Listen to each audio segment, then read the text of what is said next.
Hello guys! So for today, share ko sa inyo itong kinainan naming restaurant sa Capitol Green Street. This is Pat and Pat Restaurant. Meron silang alfresco and yung pinakaloob ng restaurant nila ay maliit lang. Pagpasok mo pa lang ng restaurant, yung ambience niya very homey, very intimate. Ganun yung mafe-feel mo sa kanya.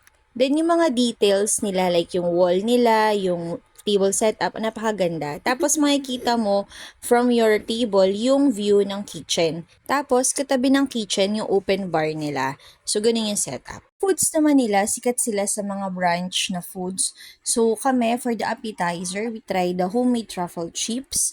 Tapos itong tomato basil with bruschetta.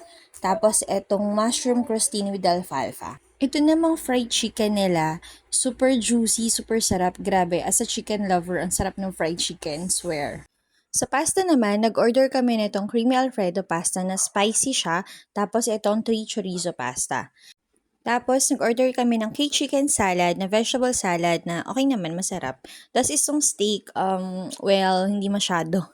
Pero itong barbecue baby back ribs nila with fries, talagang nagfo-fall from the bones yung laman at sobrang sarap ng sauce nila. At ang sarap din ng french fries na kasama nito.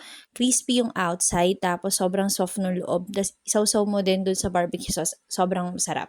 Talagang, kapag pumunta kayo dito, orderin nyo tong baby back ribs sa kayo fried chicken. Best combo sila. For the dessert naman, tinanay natin yung cheesecake nila and nagustuhan ko tong cheesecake nila, saktong-sakto lang sa panlasa ko.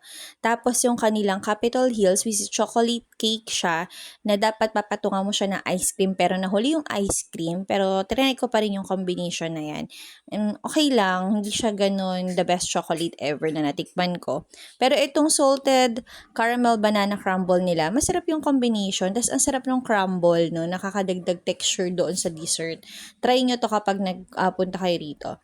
Tapos for the drinks, nag-try tayo ng Spanish latte na pina-upgrade natin sa oat milk para less calories. So, okay naman yung lasa niya. Yeah, may mas masarap pero pwede na din for the price. And maluwag pala yung parking space na to sa labas. Yan, kita naman ninyo. Ayun lang, bye-bye. Thank you for watching.